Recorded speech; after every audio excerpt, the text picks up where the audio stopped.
Oke, yang pertama secara historis.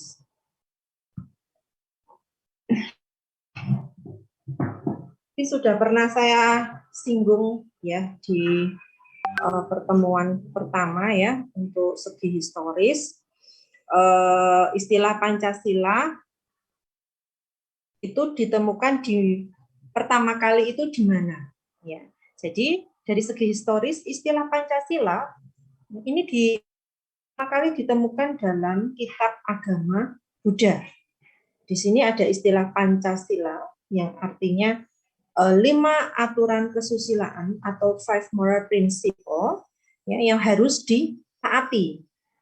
Nah, kitab agama Buddha yaitu Tripitaka, Tri itu kan 3 ya. Jadi di dalam kitab Tripitaka ini ada 3 kitab yaitu Sutta Pitaka, Abhidhamma Pitaka dan Vinaya Pitaka.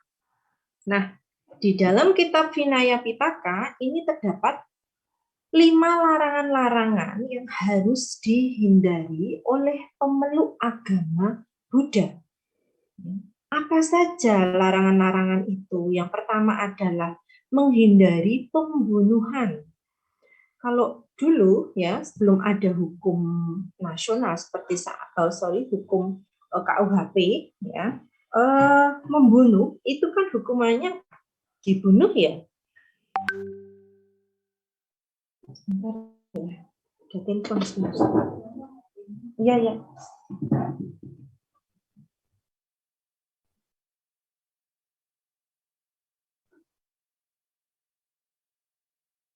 Halo. Halo. Apa Pak? Halo. Halo Mbak.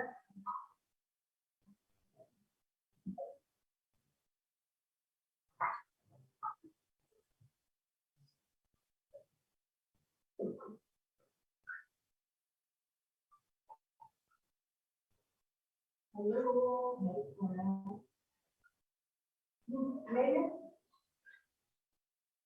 Ya, ya, halo, aku dengar. Gimana, Mbak?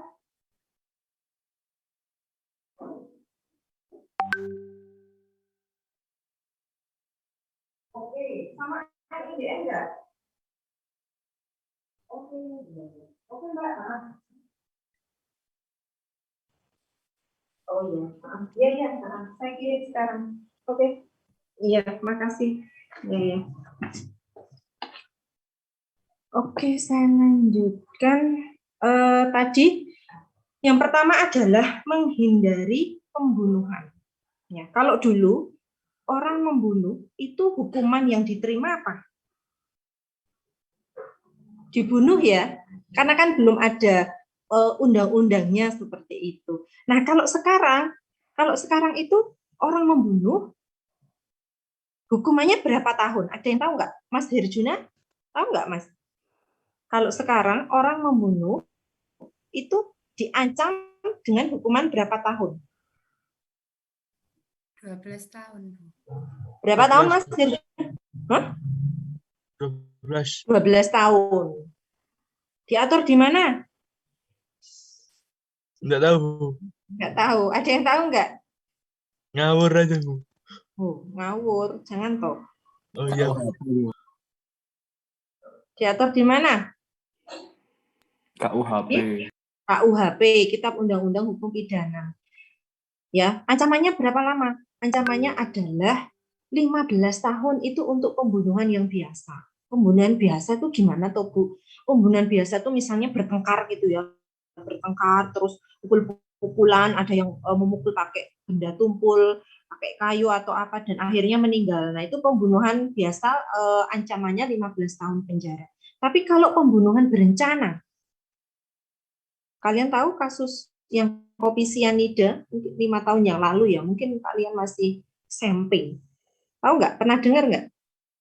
Pernah. Berita Pernah. kopi antara Mirna dan Jessica ya. Pelakunya adalah Jessica Wongso dan korbannya adalah Mirna. Itu kan direncanakan. Nah, itu hukumannya berapa? Hukumannya lebih berat dari pembunuhan biasa. 20 tahun, bahkan lebih, ada yang lebih berat lagi yaitu hukuman mati seperti itu atau hukuman seumur hidup. Ya, itu diatur di dalam KUHP. Kemudian yang kedua, menghindari apa? Pencurian. Mencuri. Nah, ada yang tahu mencuri diatur di dalam KUHP juga ya. Tapi ancamannya berapa lama kalau pencurian? Pencurian, Mbak Devina. Pencuri itu berapa lama, Mbak Devina? Kalau setahu saya yang kayak kasusnya nenek yang mencuri kayu jati itu 5 tahun. 5 tahun. Ya, jadi untuk pencurian itu diatur di dalam pasal 362 ya kalau sekarang ini. Nah, itu ancamannya 5 tahun. Tetapi ada juga pencurian yang tergolong tindak pidana ringan atau dikenal dengan nama atau istilah tipiring, ya. Nah, contohnya seperti apa pencurian yang masuk dalam kategori tipiring? Misalnya mencuri sandal, mencuri mangga. Nah, ini sekarang ini kan mulai musim mangga ya. Jadi misalnya jalan lagi ini apa lewat di kampung atau di perumahan gitu, ada buah mangga gitu ya di jalan gitu, diambil, pemiliknya nggak terima. Nah, itu bisa dilaporkan, itu bisa masuk tipiring. Itu ancamannya berapa? 3 bulan. Ya, 3 bulan penjara.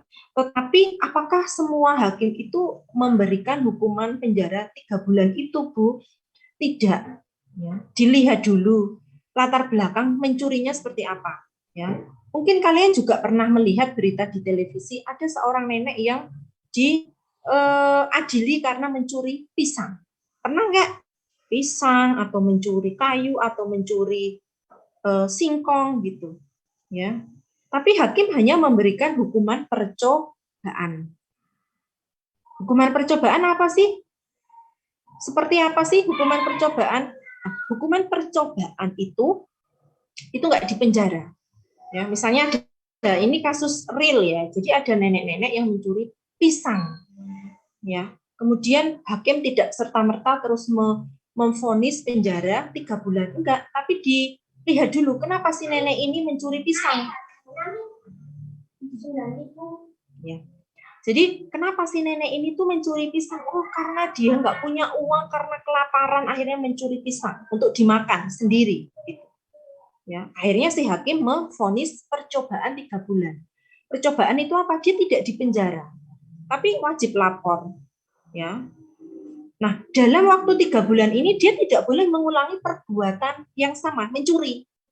Kalau misalnya dia mencuri, Bu, dalam waktu 3 bulan itu, ya tidak ada sidang-sidang lagi, langsung si nenek itu dimasukkan penjara. Bisa difahami untuk yang pencurian tipiring, kemudian percobaan. Bisa ya? Oke, saya lanjutkan. Yang ketiga adalah menghindari perzinahan.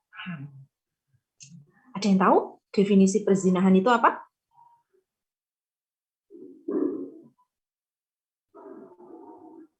Yang tahu nggak? Mas Geraldo. Ya, Bu. Perzinahan, menurut pendapatnya Mas Geraldo apa? Lebih ke kayak berselingkuh sampai melakukan hubungan intim seperti itu ya, Bu ya. Ya. Jadi kalau di sini perzinahan di sini yang menurut KUHP ya, hukum pidana Indonesia, itu di mana seseorang atau 2 orang yang melakukan intinya itu ada 2 orang yang melakukan hubungan ya, hubungan badan atau kepergok gitu ya, di mana salah satu atau dua-duanya itu sudah menikah atau sudah memiliki pasangan yang sah. Ya. Jadi salah satu atau dua-duanya. Jadi yang satu sudah punya istri, yang satu sudah punya suami, terus selingkuh tadi ya, seperti itu. Nah, ini dikatakan perzinahan. Ini bisa dihukum penjara. Tapi jika timbul pertanyaan, Bu, kalau misalnya sama-sama belum menikah gimana, Bu? Yuk, gimana ini? Misalnya ya, ada yang belum menikah, terus nyewa bikin hotel kelas melati ya misalnya. Ini kan kalian sudah dewasa, jadi nggak masalah ya saya ngomong seperti itu. Terus ada razia Satpol PP. Ya, ini gimana Bu, masuk perzinahan atau enggak? Ya kalau secara agama ya, kalau konteks agama ya masuk gitu. Tapi kalau masuk ranahnya hukum pidana enggak. Terus gimana Bu? Ya sanksinya ya sanksi sosial gitu. Bisa difahami, tapi ya jangan loh ya, jangan diimplementasikan loh ya. Jangan diterapkan loh ya. Ini contoh aja. Tapi sekarang banyak ya, hati-hati kalau dalam bergaul. Pokoknya setan itu ada di mana-mana. Jadi hati-hati sekali kalau bergaul gitu. Kalau misalnya punya pacar atau apa, misal ngajak keluar, orang tuanya ikut, nah itu wajar ya. Orang tuanya takut anaknya ini ya, dia apa-apain. Jadi akhirnya nunut ikut gitu ya, seperti itu. Ya, jadi itu ya perzinahan. Kemudian yang keempat adalah berjanji untuk menghindari kebohongan. Bohong itu juga tidak diperbolehkan di sini ya. Karena apa sih, kebohongan itu kan akan terus bohong sekali, akan terus berbohong untuk menutupi kebohongan yang sebelumnya. Dan yang kelima adalah menghindari makan makanan serta minuman yang memabukkan dan menjadikan ketagihan. Ya, menghindari makanan dan minuman. Ya misalnya apa sih? Makanan ya kalau yang kayak Muslim itu kan nggak boleh makan darah itu apa sih istilahnya itu? Istilahnya apa sih namanya? Saya kok lupa. Oh iya, didih. Ya lupa saya. Loh, saya dulu waktu kecil tuh pernah makan beneran. Ya mungkin istilahnya itu pengetahuan agamanya itu masih minim ya kalau dulu itu. Mungkin orang tua saya juga ini sholatnya masih cuma maghrib aja dulu waktu saya masih kecil gitu. Tapi sekarang ya sudah ya taat lah gitu. Nah kayak gitu makan didih zaman dulu, enak loh, beneran loh. Saya masih inget yang rasanya ya. Jadi kalau nyembelih ayam itu darahnya itu ditadai ditempatkan, dikasih tempat itu ya. Jadi terus habis itu digodok atau diapakan, saya kurang tahu ya, pokoknya tahu-tahu udah digoreng gitu ya. Itu enak gitu, bikin ketagihan. Tapi kan itu haram ya kalau di dalam Islam itu, saya contohkan seperti itu. Nah di sini juga di Buddha itu juga nggak boleh makan dan minum minuman yang menjadikan ketagihan, yang minum-minuman keras kayak gitu ya. Kalau zaman sekarang tuh ya psikotropika. Tahu ya psikotropika? Sabu. Ya kan? Sabu-sabu, ekstasi, terus ganja atau marijuana gitu ya. Kemudian setelah di agama Buddha, ya istilah Pancasila ini juga ditemukan dalam agama Hindu, itu di dalam kesusastraan Jawa kuno, ya, atau istilahnya itu bahasa Sanskerta dalam kerajaan Majapahit. Nah, istilah Pancasila ini ditemukan di dua kitab, yaitu Kitab Negara Kertagama. Kitab itu artinya buku, ya, karya Empu Prapanca, dan Kitab Sutasoma karya Empu Tantular, di mana Pancasila sebagai pelaksanaan kesusilaan yang 5.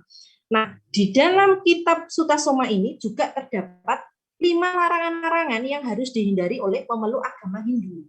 Seperti yang tadi agama Buddha tadi ya. Tapi ini ada perbedaan di poin pertama dan poin ketiga. Nah, di sini pemeluk agama Hindu harus menghindari kekerasan. Kalau yang tadi agama Buddha apa? Menghindari apa? Pembunuhan. Pembunuhan ya. Tapi kalau yang Sutasoma ini kekerasan. Kemudian yang kedua menghindari pencurian. Ya, sama-sama mencuri nggak boleh. Terus yang ketiga tadi kan menghindari perzinahan. Kalau yang kitab Sutasoma ini agama Hindu menghindari berwatak dengki. Ada yang tahu nggak watak dengki itu apa? Watak dengki Iri adalah tapi lebih iri, Bu. Iri tapi iri. iri tingkat tinggi ya. Senang melihat teman susah, susah melihat teman senang, itu dengki. Kemudian yang keempat adalah menghindari kebohongan. Ya, sama yang kelima ini sama. Jadi poin 1 dan 3 aja yang berbeda dari yang punyanya Kitab Agama Buddha. Sampai di sini jelas? Jelas ya. Nah, untuk yang segi historis, ya ini sebenarnya ada tambahan, cuma saya nggak masukkan ke sini ya, karena nanti di bab berikutnya itu ada lebih lengkap, lebih saya jelaskan. Jadi pada intinya itu untuk Pancasila sendiri itu ya dalam masa pergerakan kemerdekaan diadakan sidang, yaitu sidang BPUPKI yang pertama ya, yaitu tanggal 29 Mei sampai 1 Juni 1945 yang bertujuan untuk menentukan dasar negara. Ya. Jadi tanggal 29 Mei sebentar ya.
Oke, jadi tadi saya lanjutkan untuk sidang BPUPKI yang pertama itu tanggal 29 Mei sampai 1 Juni. Tanggal 29 Mei itu Muhammad Yamin ya yang menyampaikan gagasan Pancasila. Kemudian untuk tanggal 31 Mei ya, itu ada Mr. Supomo ya. Mr. Supomo yang menyampaikan gagasannya. Kemudian tanggal 1 Juni. Nah, tanggal 1 Juni ini siapa yang menyampaikan gagasan tentang Pancasila? Masih ingat nggak? Insinyur Soekarno, ya betul. Jadi tanggal 1 Juni itu Insinyur Soekarno membacakan gagasannya, di mana isinya itu ada pri kemanusiaan, pri kebangsaan, ya, kemudian mufakat dan demokrasi, kemudian kesejahteraan sosial dan juga ketuhanan yang berkebudayaan, ya. Nah, akhirnya yang dipakai sebagai konsep konsep Pancasila ini adalah punyanya Insinyur Soekarno. Makanya tanggal 1 Juni itu kan dikenal dengan hari lahirnya Pancasila, ya kan? Tapi saya tekankan ke mahasiswa bahwa 1 Juni itu Pancasila masih berupa konsep, ya. Bukan Pancasila yang fix gitu, karena fixnya itu kan tanggal 18 Agustus. Nanti akan lebih kita ketahui ketika membahas tentang rumusan Pancasila. Bisa dipahami? Saya lanjutkan ya. Kalau kurang jelas bisa tanya ya. Oke, kemudian dari segi kultural, ya, kultural di sini ada istilah namanya homo simbolicum. Ya, hewan yang dapat melambangkan gagasan-gagasan.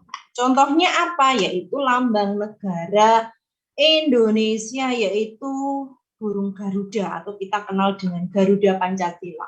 Negara-negara di dunia juga punya yang namanya lambang negara. Kalau Singapura lambangnya apa? Apa? Singapura. Singa. Singa ya kan. Jadi ada tuh apa tuh patungnya itu Marlion gitu. Kalau misal ke Singapura tuh mesti pada foto-foto di depannya foto Merlion gitu ya singa. Kemudian Thailand apa Thailand? Gajah. Gajah, Bu. Gajah ya kan. Terus Amerika apa yo? Hah? Elang. Elang, ya sama kayak kita ya. Sebenarnya Indonesia itu kan elang toh, cuma istilahnya aja yang kayak namanya. Oke ya, jadi kayak Amerika itu elang. Nah, lambang negara Indonesia ya. Jadi Indonesia itu setelah merdeka itu belum punya yang namanya lambang negara. Ya. 5 tahun, baru 5 tahun setelah merdeka itu dibentuklah yang namanya Panitia Lencana Negara yang diketuai oleh Muhammad Yamin ya, untuk mengadakan sayembara. Sayembara itu kayak apa sih? Sayembara itu kayak lomba gitu ya, untuk membuat lambang lambang negara. Akhirnya ya, yang di apa namanya lambang negara kita itu yang dimenangkan tuh punyanya Sultan Hamid Al-Gadri II dari Pontianak. Saya lihatkan dulu lambang apa namanya Pancasilanya, Garudanya ya, seperti apa. Bentar ya.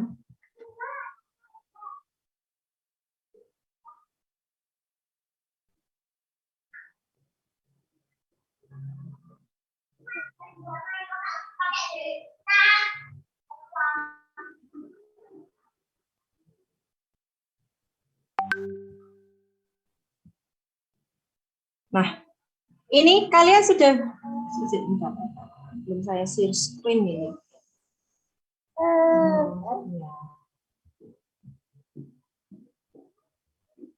Nah, bisa lihat PPT saya? Bisa, Bu. Bisa, Bu. Maaf ya, itu anak saya. Oke, ini bisa kalian lihat ya. Jadi ada 3 lambang burung Garuda. Nah, pertama kali itu kayak gini, ya, burung Garudanya. Kalian bisa lihat enggak? Ini ada apa ini? Perisainya ini dipegang sama apa?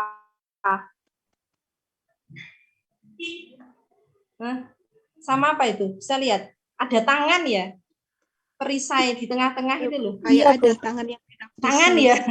Iya, mosok burung ada kan ya. Ya, jadi dulu tuh pertama kayak gini. Terus kepalanya ini juga kayak kepala manusia gitu ya. Kok kayak apa ya? Kayak bukan kepala burung gitu ya. Kemudian direvisi. Direvisi seperti yang tengah-tengah ini. Ya, yang tengah-tengah ini. Tangannya udah nggak ada. Ini perisainya itu udah digantung pakai rantai. Ya, terus kepalanya ini, kepala Garuda, ini kayak apa ini? Kayak Pak, kalau anak zaman sekarang, mungkin orang sekarang tuh pakainya pomade, tahu ya, pomade. Kalau pakai pomade tuh kan klimis ya, licin gitu kan. Ya ibarat kayak gini, ya sebenarnya ada bulunya, cuma kan nggak kelihatan, kayak pakai pomade gitu ya. Nah, karena Presiden Soekarno ini takut ya, takut apa namanya lambang negara kita itu menyamai lambang negara Amerika. Amerika itu kan juga elang, elangnya ya kayak gini kepalanya, cuma dia elang putih. Maka Pak Karno memerintahkan pelukis istana itu untuk menambahi jambul. Lihat nih, ada jambulnya. Jadi lebih gagah ya Garudanya ya. Nah ini sekarang yang kita pakai kayak gini. Ya. Terakhir ini udah final sekarang. Ya, oke, bisa difahami ya untuk lambang ini ya. Nanti kita akan bahas nih satu-satu ini ya. Saya kembalikan lagi ke slide yang tadi, yang awal tadi. Oke.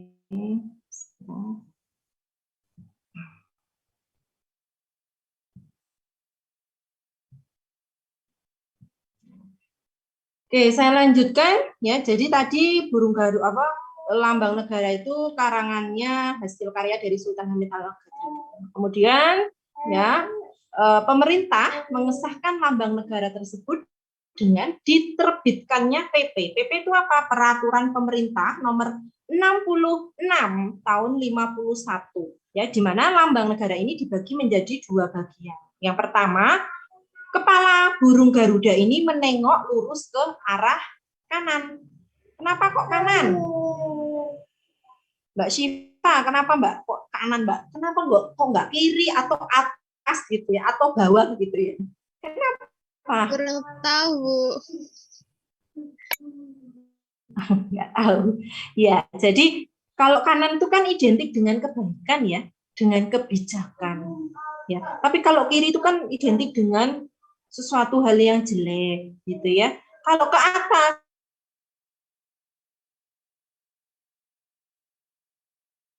rendah diri dong ya, bukan rendah hati ya, tapi rendah diri alias minder. Masa kita mau jadi bangsa yang minder?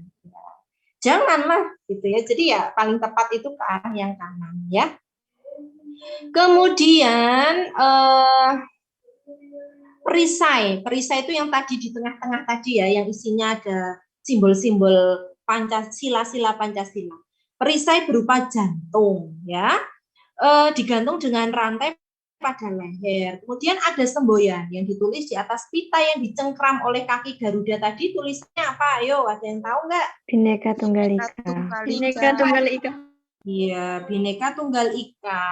Ada yang tahu artinya Bhinneka Tunggal Ika itu apa? Ayo, Bhinneka Tunggal Ika itu apa? Berbeda-beda tetapi tetap satu. Ya, berbeda-beda tetapi tetap satu jua. Nah, Bhinneka Tunggal Ika ini nanti kita ada ini kok bahasanya ya. Bhinneka Tunggal Ika ini berasal dari bahasa Sanskerta ya, yang bisa ditemukan di dalam kitab Sutta Soma ya, yang artinya apa? Jadi di dalam kerajaan Majapahit itu kerajaan Majapahit itu kan basis agamanya Hindu, tetapi ya selain agama Hindu juga ada agama Buddha. Jadi karena ada agama Hindu dan Buddha, tetapi masyarakatnya itu hidup rukun, hidup berdampingan, saling kerjasama, makanya muncullah kata-kata atau semboyan Bhinneka Tunggal Ika seperti itu. Kemudian di tengah-tengah perisai yang berbentuk jantung tadi, ya itu kan ada perisainya tadi kan ada ini ya, simbol-simbol sila-sila, terus ada garis vertikal dan garis horizontal dan garis vertikal, ya. Nah, garis horizontalnya itu lebih tebal, hitamnya itu lebih tebal daripada yang garis vertikal. Itu karena apa? Karena Indonesia dilalui oleh garis Katulistiwa. Ya, nanti bisa dilihat ya di Google ya untuk lambang negara biar lebih mantap lagi. Mana sih yang katanya lebih tebal garis horizontalnya yang di dalam perisai itu. Oke ya, saya lanjutkan ya. Jelas sampai di sini? Oke, kemudian di sini 5 ruang pada perisai itu mewujudkan dasar Pancasila ini. Sila pertama ini tertulis dengan nur atau cahaya, ya ada di tengah-tengah itu ya, sila ketuhanan yang Maha Esa. Kemudian dasar kemanusiaan yang adil dan beradab. Ya, itu dilukiskan dengan apa? Disimbolkan dengan rantai yang bermata bulat dan persegi. Kemudian dasar persatuan Indonesia ini dilukiskan dengan pohon beringin yang rimbun. Terus sila keempat dilukiskan atau dilambangkan dengan kepala banteng, dan sila kelima ya, itu dilukiskan atau dilambangkan dengan apa? Dengan padi dan kapas. Itu ya, padi dan kapas. Nah, sekarang kita masuk pada filosofi lambang-lambang sila-sila Pancasila ya. Yang pertama yaitu sila pertama itu dilambangkan dengan bintang ya, bintang. Nah, bintang bersudut 5. Coba kalian kalau bawa pen sama buku ya. Gambar roh bintang. Kemudian setiap sudutnya, sudut terluar itu tarik garis akan membentuk apa? Lingkaran. Coba deh ya. Akan membentuk lingkaran. Nah, lingkaran itu melambangkan keabadian. Tidak berujung dan tidak berpangkal, tidak berawal dan tidak berakhir. Di sini adalah seperti sifat Tuhan, yaitu abadi, eternity, ya seperti itu. Kemudian bintang bersudut 5 ini melambangkan panca marga atau 5 cara untuk mengenal Tuhan. Yang pertama adalah Tuhan adalah sebab pertama atau causa prima. Kemudian Tuhan itu ada mutlak. Tuhan adalah penggerak mutlak. Tuhan adalah pengatur dan Tuhan adalah acuan dalam berpijak. Ya. Jadi yang menjalankan misalnya ini ya, kalian punya cita-cita ya, punya harapan ya, tetapi kan semua kembali kepada Tuhan. Ya apa enggak? Ya, kita boleh berencana, tetapi Tuhan yang menentukan gitu ya. Asalkan kita ya berusaha dan berdoa. Kemudian Tuhan adalah acuan dalam berpijak. Ya, kalau kita manusia yang beragama ya, itu pastinya punya pedoman hidup dari agama itu, yaitu berupa kitab suci. Ya, setiap kitab suci itu mengatur seluruh kehidupan manusia. Ya, baik Al-Qur'an, Injil, ya, Weda, Tripitaka dan lain-lain. Ya, itu semuanya pasti mengatur kehidupan pemeluknya masing-masing seperti di Islam gitu ya. Dalam berdagang itu ada. Ya, kemudian dalam misalnya menyukai atau membenci sesuatu, itu juga ada gitu diatur. Jadi kalau kalian menyukai sesuatu, jangan berlebihan. Ya, suatu ketika yang kamu suka itu adalah yang kamu benci di kemudian hari. Makanya jangan benci. Kalau benci keterlaluan ya nanti jadi benar-benar cinta ya. Ya, lo betul loh ya. Ya betul gitu loh. Jangan membenci sesuatu. Bisa jadi karena itu nanti sesuatu yang kamu cintai gitu ya. Gitu. Bisa difahami? Saya lanjutkan ya. Ya, seperti dulu ya, saya waktu kuliah S2 itu ketemu sama suami itu pertama kali saya nggak suka, ada sih yang pakaiannya gini ya, pokoknya nggak suka banget ya, lah kok saya jadi suami saya. Jadi jangan ini ya, jangan membenci sesuatu berlebihan dan jangan mencintai sesuatu berlebihan. Nanti bisa jadi yang kamu cintai itu malah kamu benci gitu ya. Oke, saya lanjutkan. Ini kok ada yang nggak on kamera ini, banyak yang nggak on kamera ini. Ada kemana? Oke, saya lanjutkan yang kedua ya, ketuhanan yang Maha Esa. Nah, ketuhanan yang Maha Esa ini dilambangkan dengan rantai. Nah, rantainya di sini berbentuk ada 2 macam ya. Jadi ada bentuk persegi dan juga bulat. Persegi itu laki-laki dan bulat itu perempuan.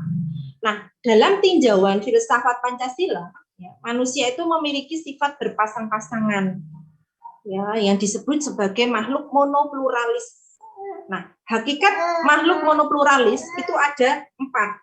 Yaitu yang pertama, manusia sebagai makhluk individu dan makhluk sosial.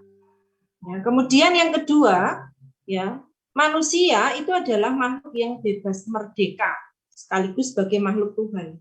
Kalau makhluk individu itu gimana sih? Nah, kalian punya privasi yang enggak, yang menginginkan teman kalian tuh enggak ini ya, enggak perlu tahu lah tentang kehidupan kalian.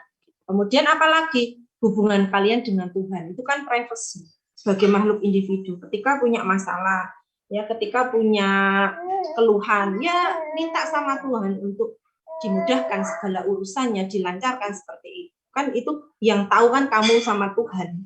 Misalnya berbuat dosa atau apa ya, taubat seperti itu. Kemudian yang kalau makhluk sosial ya saya rasa kalian sudah tahu lah ya, makhluk sosial itu adalah makhluk yang selalu butuh bantuan orang lain. Misalnya apa? Misalnya ya nanti kalau misalnya sudah masuk kuliah gitu ya, banyak tugas atau apa, cuci baju nggak mungkin cuci sendiri, masukkan laundry, ya mau makan nggak mungkin masak sendiri, waktunya nggak ada, beli di warung seperti itu.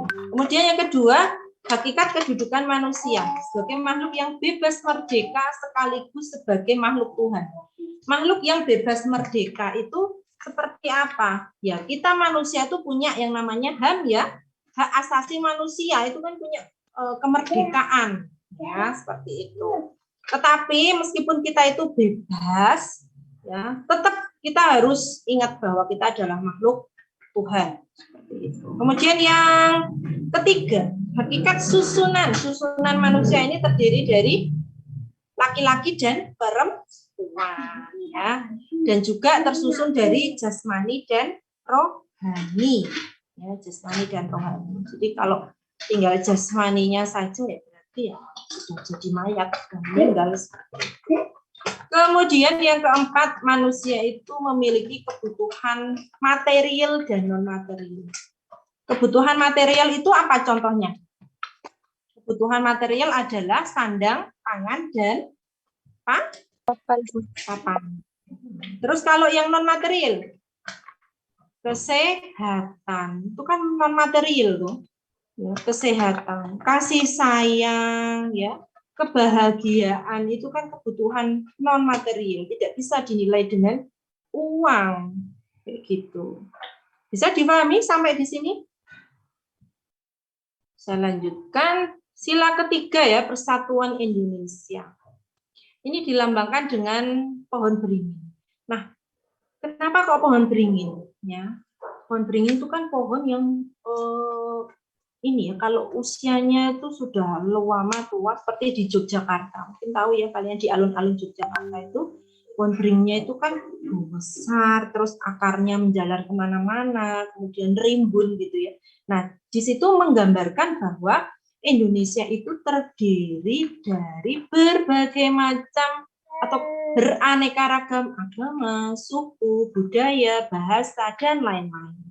Ya, jadi diharapkan meskipun berbagai terdapat keanekaragaman itu tetap satu, gitu ya, tetap bersatu. Itu sila ketiga. Sekarang sila keempat. Sila keempat itu dilambangkan dengan apa? Kepala banteng. Ya, kenapa kok banteng Bu yang dipilih, kok nggak kerbau? Ya, karena banteng ini kan hewan yang kuat gitu ya, hewan yang kuat. Terus hewan yang suka berkumpul. Nah, jadi diharapkan kita itu suka berkumpul, tapi bukan ngerumpi, bukan gibah ya. Nah, berkumpulnya ini apa? Untuk musyawarah dan mufakat. Kemudian suara rakyat adalah suara yang terkuat. Ya, coba bayangkan kalau dalam pemilu legislatif yang katanya mewakili rakyat di Senayan sana, di DPR atau di di Jakarta sana, coba kita semua nggak ada yang nyoblos anggota legislatif, kan ya nggak ada toh yang duduk di kursi DPR, iya apa enggak? Ya, iya, makanya suara kita itu suara yang kuat, ya. Seperti itu. Cuma ya ini wakilnya kita ini yang kadang tidak menyampaikan aspirasi kita, tapi lebih mendahulukan kepentingan golongan. Dalam hari ini kepentingan partai politik yang mengusungnya. Seperti itu. Kemudian yang sila kelima ini dilambangkan dengan padi dan kapas. Ya, padi dan kapas. Ini melambangkan pangan dan sandang, ya, kemakmuran seperti itu. Nah, adil di sini meletakkan sesuatu atau melakukan sesuatu pada proporsi yang sebenarnya. Jadi adil itu tidak harus sama. Adil itu sesuai dengan proporsinya. relatif. Misalnya kalian punya adik, adiknya masih SD, terus masuk sekolah gitu ya, luring gitu. Ya, pastinya kalian uang sakunya kan lebih banyak daripada adik yang SD tadi. Ya, ya apa enggak? Adil itu bukan berarti misalnya kamu kasih uang saku 20.000, adikmu yang SD 20.000. Enggak, itu enggak adil, itu enggak sesuai dengan kebutuhan. Kebutuhan adik kalian yang SD itu kan masih sedikit seperti itu. Jelas ya untuk sila-sila, simbol dari sila-sila Pancasila.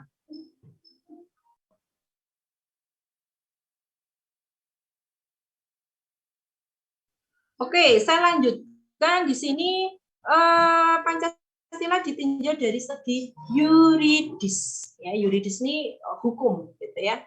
Nah, secara yuridis Pancasila itu dijadikan sebagai paradigma atau kerangka berpikir, sumber nilai dan orientasi arah dalam pembangunan hukum, termasuk semua upaya pembaharuannya.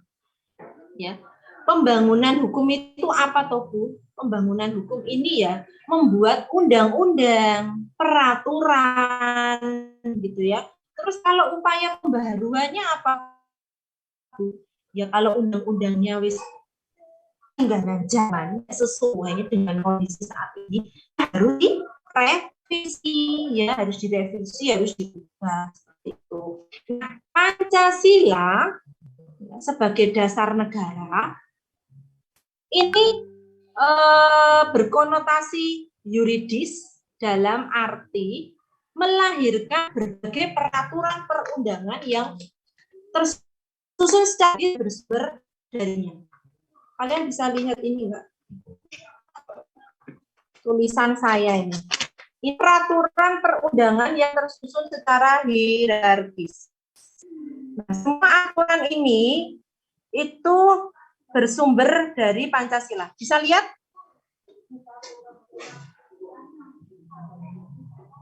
Mbak Khilwi bisa lihat tulisan saya ini?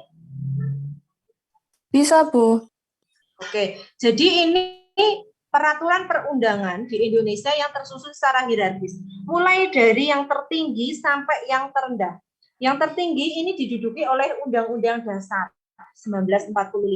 Terus di bawahnya ada ketetapan MPR, terus ada undang-undang garis miring peraturan pemerintah pengganti undang-undang atau Perpu, kemudian ada PP peraturan presiden, kemudian ada PP itu peraturan pemerintah, kemudian ada peraturan presiden, kemudian ada perda provinsi, dan yang terakhir adalah perda kota atau kabupaten. Ya, oke. Kemudian di sini Pancasila sebagai ideologi bisa dikonotasikan sebagai program sosial politik, tempat hukum menjadi salah satu alatnya dan bersumber darinya.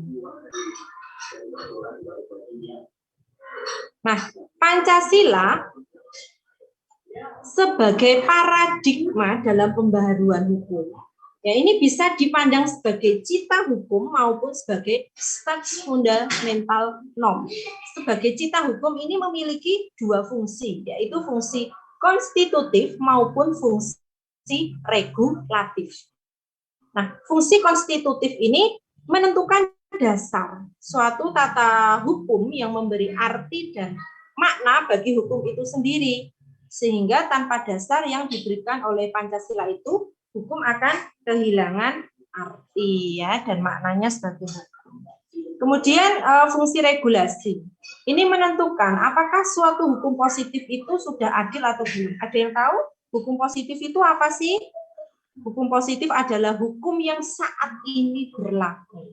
Misalnya apa? Undang-undang tentang misalnya KUHP, undang-undang tentang lalu lintas jalan raya, undang-undang tentang perlindungan terhadap KDRT, ya, kemudian undang-undang tentang ITE, ya, apakah sudah adil atau belum, seperti itu. Kemudian kita lanjut, sebagai status fundamental norm, Pancasila ini menciptakan konstitusi, ya, menentukan isi dan bentuk berbagai peraturan perundangan yang lebih rendah yang seluruhnya tersusun secara hierarkis. Tadi hierarkis mulai dari yang tertinggi sampai yang terendah. Nah, di sini Pancasila itu menjamin keserasian ya. Keserasian atau tidak adanya kontradiksi ya antara berbagai peraturan perundang-undangan baik secara vertikal maupun secara horizontal. Tadi vertikal itu misalnya perda kabupaten itu tidak boleh bertentangan dengan perda provinsi. PP itu tidak boleh bertentangan dengan undang-undang. Bisa difahami? Jadi secara vertikal bawah ke atas tuh nggak boleh saling bertentangan. Terus kalau secara horizontal bagaimana, Bu? Kalau horizontal itu misalnya undang-undang, saya contohkan ya, karena kan kalau secara realnya kan nggak ada, pastinya sudah batal demi hukum. Saya contohkan saja, undang-undang lingkungan hidup.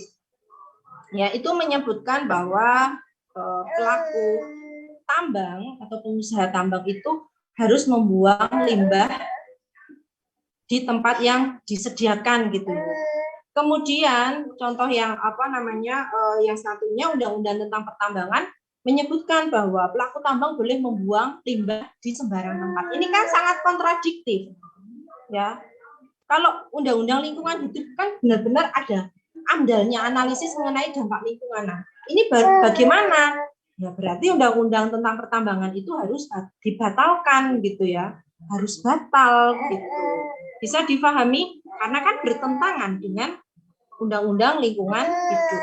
Bisa difahami sampai di sini? Ini konsekuensinya ya. Kalau